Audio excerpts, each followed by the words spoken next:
Hey, so I wanted to talk about becoming a trainer, being a trainer, talking about fitness with an online business, as well as doing training in person. The business side of things is kind of a whole other beast. And there are a lot of trainers that do both, but then there are, of course, trainers that only do classes, and there's trainers that only do working for gyms. And so I'm going to try to do a little bit of coverage on all the things because I do all of the things. I was doing mental health stuff for a while, and that became my focus, mental behavioral health, full time, plus my business stuff beyond full time. And then I decided to bring fitness back into everything because I was a personal trainer for a while. And I'm like, this is the missing piece. I have to get everything. I need to add it back in. So I did. And now I'm getting 5 certifications to get back up to just having those certifications again that are current, but I've played this rodeo before. So I'm going to discuss a little bit about what I already said I'm going to discuss, but let's start with in-person personal training because for me, this actually kind of works for both. These are the things that I like to do and things that help me out and keep track.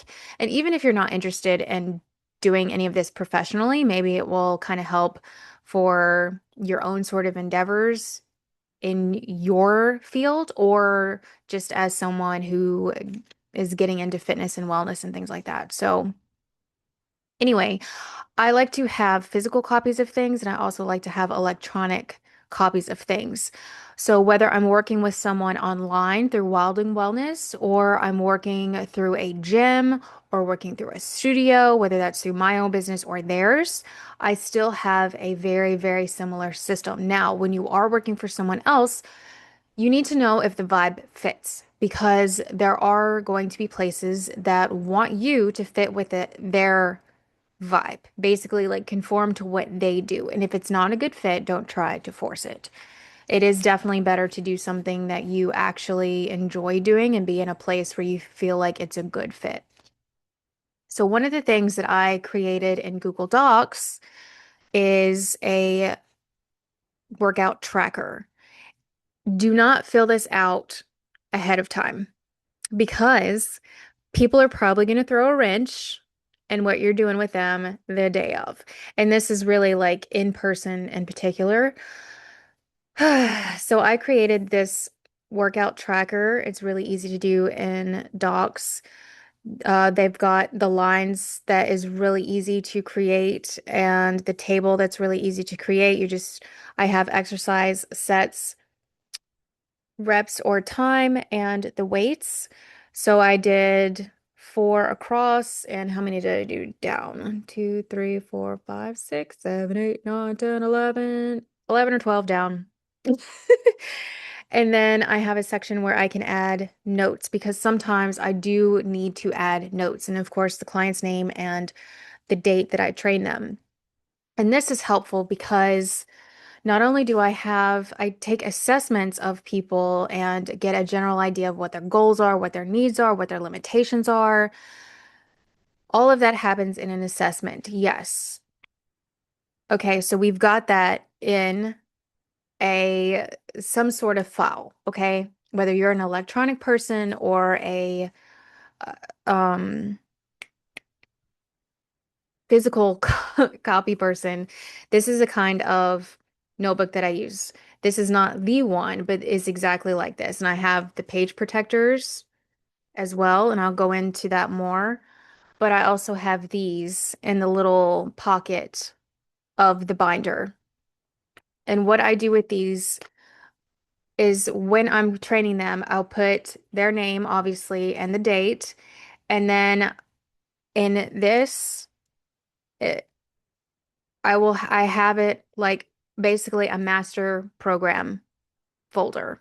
Like this notebook is my master programs where if I don't want to have to really think about it or If they say, I really want to do TRX today, or I really just want to do body weights today, or I really just need to do like a really difficult workout today. I want a lot of weight training. I want to focus on legs. I want to do full body. I want to do core, whatever. This helps me to have a little reference point. So I created and have a lot of programs printed out, ready to go. Now, that does not mean that I can just flip over and be like, okay, they want a leg dominant workout today, or that's what's on the agenda. Like, we're doing legs today because that's part of their goals, their programming, but now I have this specific program. Things can still change. You can decide in the moment, nope, I don't want to do that with them today, or this is why you don't write it down. You can have in your head, like, all right, Sandra, we're taking her through a full body workout today.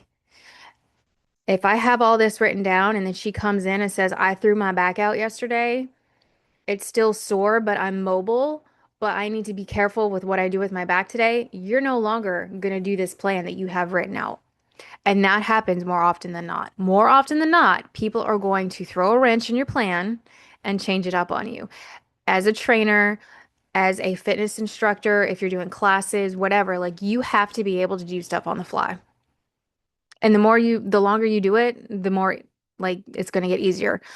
But having little cheat sheets for yourself is going to help, especially when it's early in the morning, you're tired, or you have people back to back to back to back with zero breaks in between. It helps you as the trainer to have these systems in place. Does that mean that you can't do on the things just made up as you go? Yeah, you can. I used to do things like that. I like this better. So as you take people through the exercises, that's when you write it down. Write it down as you go. And this is good to have because you can reference, like, okay, uh, 2 weeks ago, Sandra was at this weight with this exercise. We need to like progressively overload here. And in the notes, oh, she threw her back out. Let's make note of that. Let's write down like how she's feeling, where she's at with things. The notes help that. And like I said, I have my book for cheat sheet for myself of many different programs. It makes it a lot easier. And it's good. It's just nice to have. I like having it. So then I have a separate one of these. Same exact little binder. And the little page protectors. I'm having a very hard time with words today. I don't know why I decided to film today. But I have the page protectors for everything as well for my classes. This is not the binder for that. This is just, I like these binders. I use them for a lot of things. For my classes that I teach, I have them mapped out.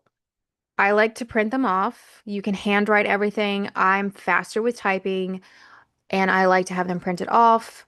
So I do it that way. And then sometimes the night before or the morning of, I will go over the class and decide to make changes or not. Again, you might need to work through things on the fly, like, oops, I'm not going to have enough time to do this. Or I like to go through the class with people as well, so I can feel what they are feeling. I can adjust accordingly.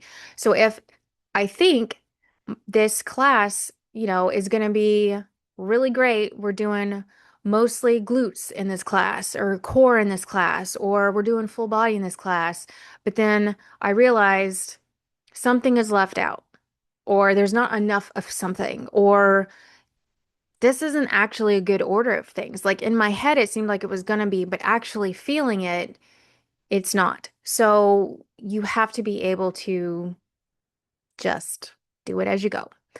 But I love still going by my class that I have printed out. I take them through it as I'm looking at it.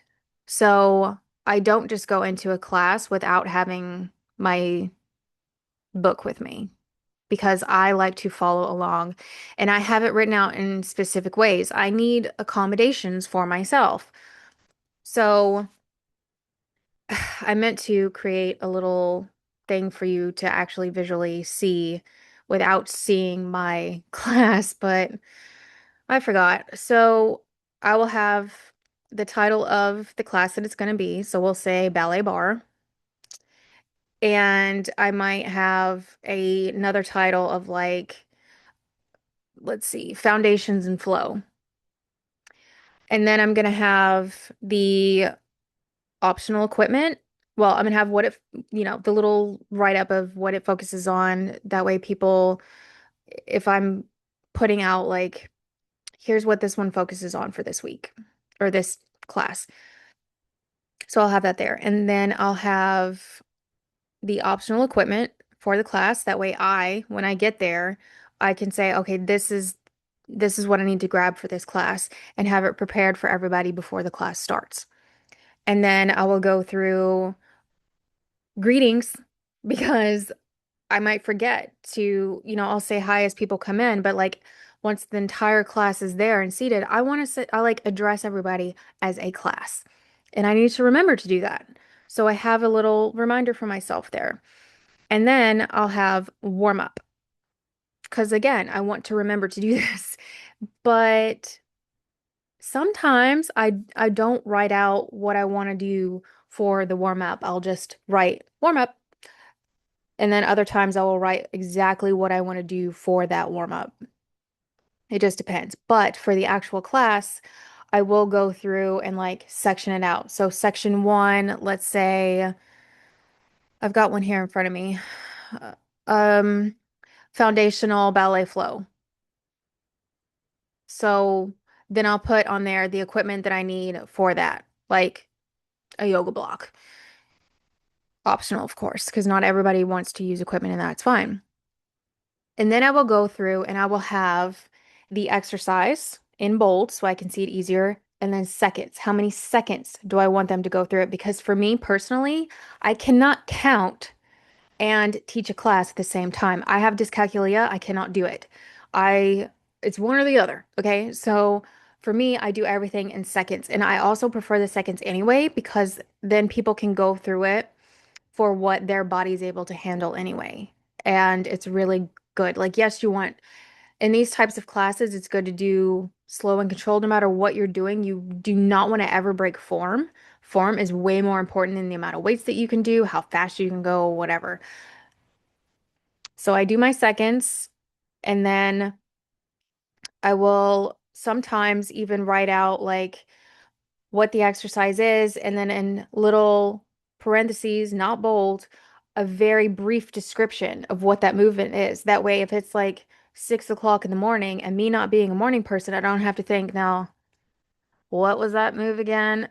I've got my little cheat sheet right there. My little note of like, oh yeah, duh. We know this. Why couldn't I think of that in the moment? I don't want to have to go through that. So I'm eliminating any sort of issues for myself in class time. And then I have an arrow to point to the next thing. And it's all done in that way. A little arrow down, next exercise, how many seconds for that, and then my little cheat if I need it. Some things are just so freaking obvious that I know I don't. But then there's others that I don't know. I just when I'm thinking about the class, I'm like, yeah, I want to do that move, but I might get that one mixed up with this one. So let me put a little notation on that. Arrow down, next exercise and the seconds. And if we're flowing on to the next thing, then okay, so arrow down, stretch. What's the stretch that we need to do to flow into the next series? And then I move on to the next series section of the class, written out in the same way. And again, at the beginning of that is going to be if we need the optional equipment, what that is. If we need to switch out equipment or not use any equipment for the next thing, whatever the case may be. And if you are a visual learner, yeah, I'm sorry that I didn't prepare a blank one for you. I forgot. I can do many more of these sorts of videos. This is just the first one. So anyway, those are some things that help me out as the coach, instructor, trainer, whatever. And if I'm teaching people online, then it may or may not be similar depending on what you have purchased. If you are doing the digital downloads of the programs that I already have pre-written out, then obviously you go off of that program. But the difference with my programs, you're not just getting this with here's a set workout for this day this week, this day this week, this day this week, next week, day. No. It's not just that. Okay.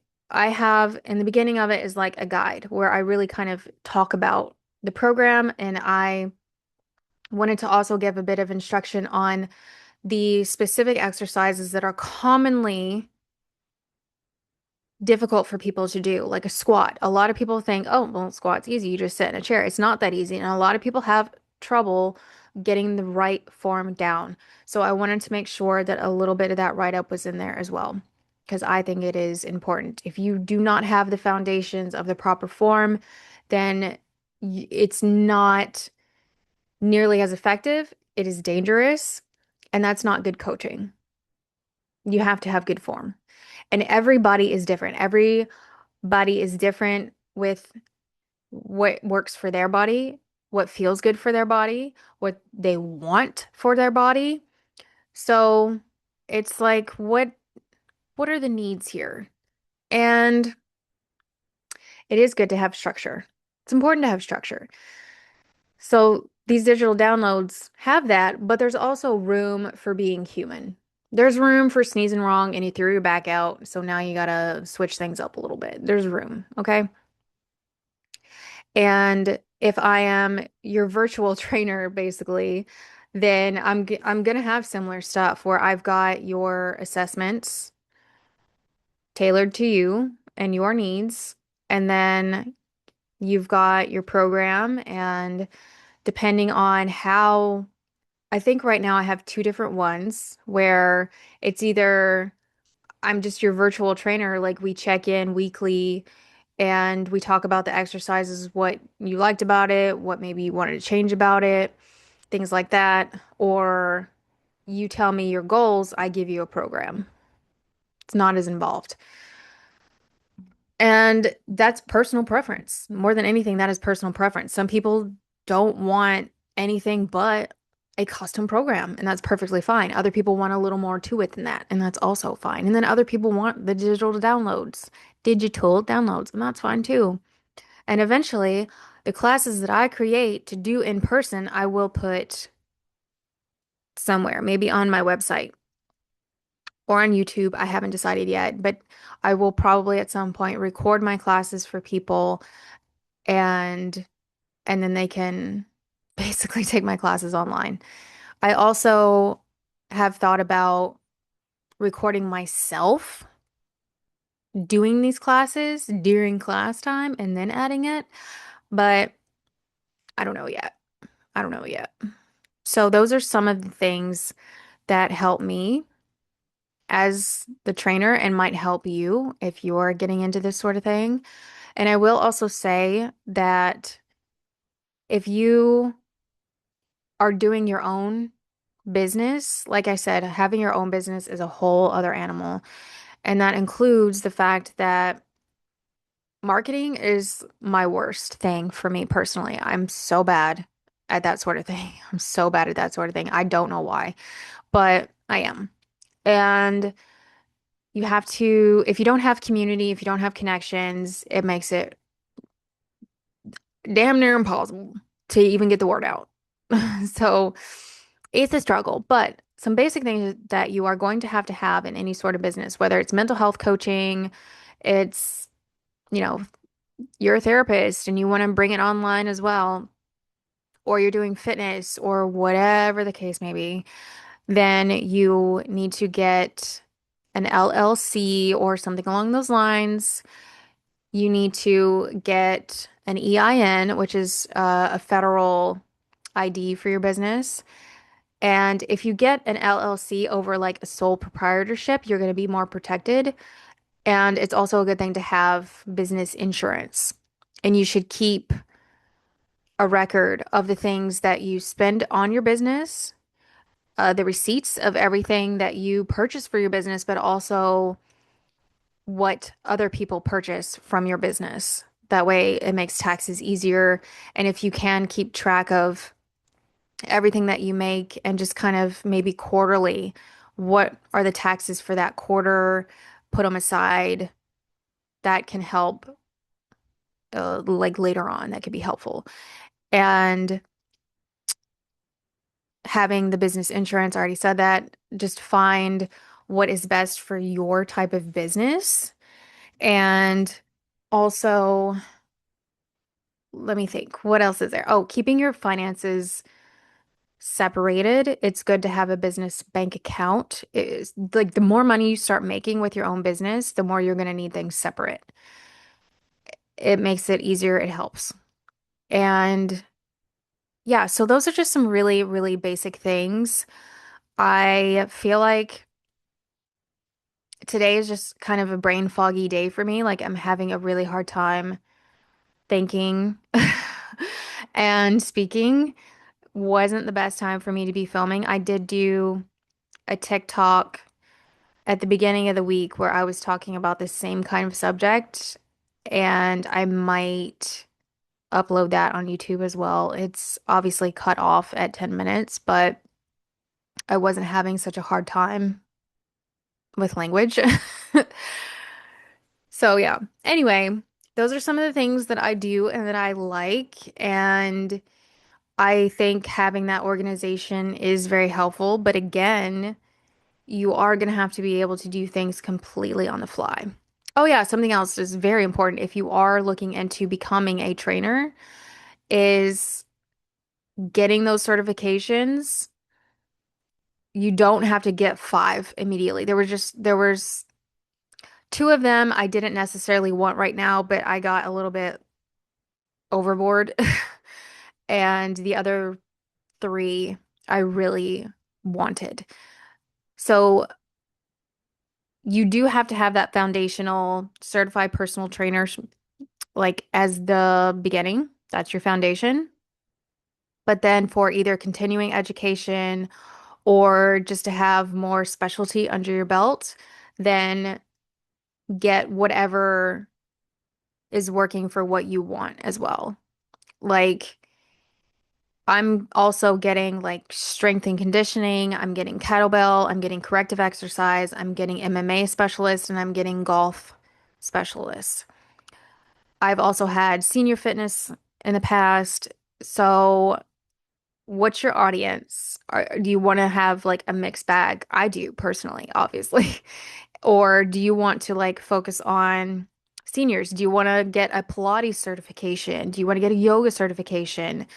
These are things that you need to think about and research before you do it. And then don't just sign up for just a random certification. And like I could start offering certifications.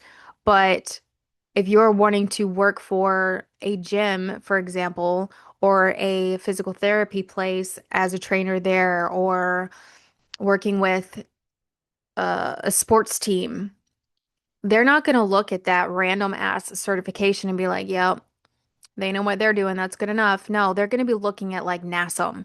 Okay. They're going to look at ones that have that like standard that they know has that standard because I would absolutely set a high standard for what I was teaching people if I was going to put that out there, but I'm not even going to bother because I know that places are going to look for something like NASM.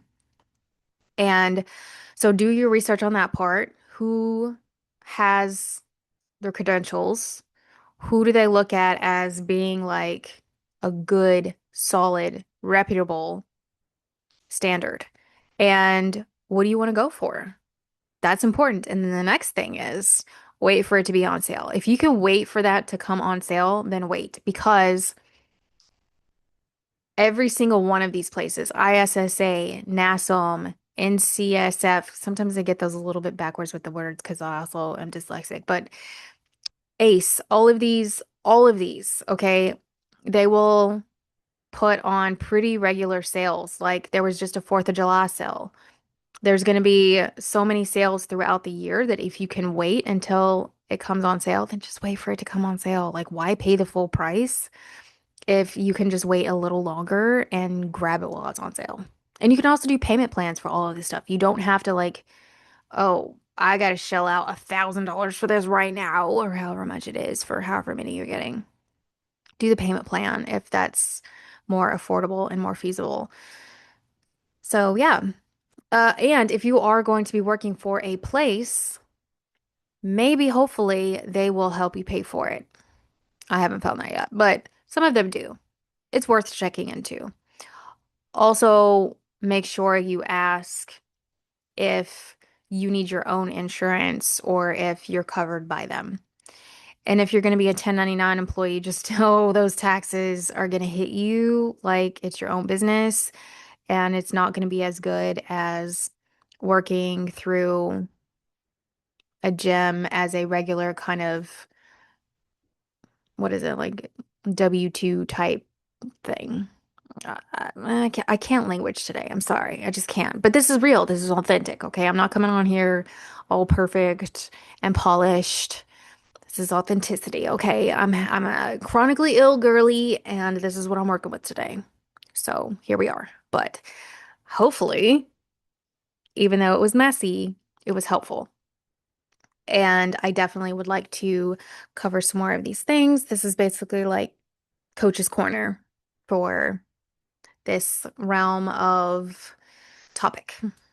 Hope you enjoyed and did get something out of it. I apologize that it's not eloquent. I wish it was, but again, this is authentic. This isn't a big production. And I personally think that that is better than trying to make it into some major production. You know, this is real. This is the real thing happening. Anyway, ultimately, I would love to have my own wellness studio. And if that is what you ultimately want to have, that's amazing. But if you're totally, totally, totally new to fitness and wellness, maybe before doing that, even if you have the financial means and you, whatever, like, I'm not saying don't go for it. If you have the ability, you find the space, I'm not telling you not to do it. I'm just, it might be better to start off working for someone else or doing a bit of your own and really building up some foundational skills and really even deciding if you like it enough to even do that. And if you do get a studio, then yeah, it is going to be great to not only build up your own skill set and like your own style. How do you want things to be? Really visualize that. What's the aesthetics? What's the vibe? And then if you bring on other coaches, instructors, whatevers, then do they fit your vibe? Do they fit your brand? And that's going to be important as well because if if you want it to be across the board a similar kind of vibe, a similar aesthetic, then stick with it. Stick to that. If that's what you want, stick with that. If you want it to be like a mix, like, okay, well, I want to have like boot camp style, really difficult stuff, but I also want to have really chill yoga, meditative stuff. And then I also want to have Pilates stuff, like a mixed array of things. Okay, cool. But still make sure that whoever's running those kind of goes along with what you like because it's still your brand. So if you bring somebody on, it's like, yeah, they can do the job, but they're a total asshole. I don't want to be around them. Then don't hire them. Don't hire them. Don't like it's still at the end of the day, it's your business. So you make that executive decision on who's a good fit and who's not. And it can't be too personal. Like, yeah, of course it can, if you're an empathetic person, then how do you make it not personal? Yeah, sure. But at the end of the day, it is business and it's your business. So, and if you're working with a place and it needs to kind of be the same, if you start working somewhere and you're like, wow, this is an awful meathead environment that I don't want to be in, then try to get the hell out of there and get somewhere that feels better. All right, that's enough. I'm getting a little too rambly. Again, I hope this little coach's corner moment helped. And hope to see you next time. Check out wildlingwellness.co. So I have all my offerings up and I genuinely absolutely love it. I absolutely love everything that I have done with it, everything I've built. I love it. So it has taken many, many, many, many, many hours, a lot of multitasking. The back end of everything has been incredibly difficult, but it's something that I really wanted to have and build and create and grow. So it had to be done. Wildingwellness.co if you want to check it out. And I hope this helped. And if there's anything that you want me to specifically cover, then I mean, obviously you can let me know. Bye. Bye. Sorry, I had to. I'm very tired. I gotta stop.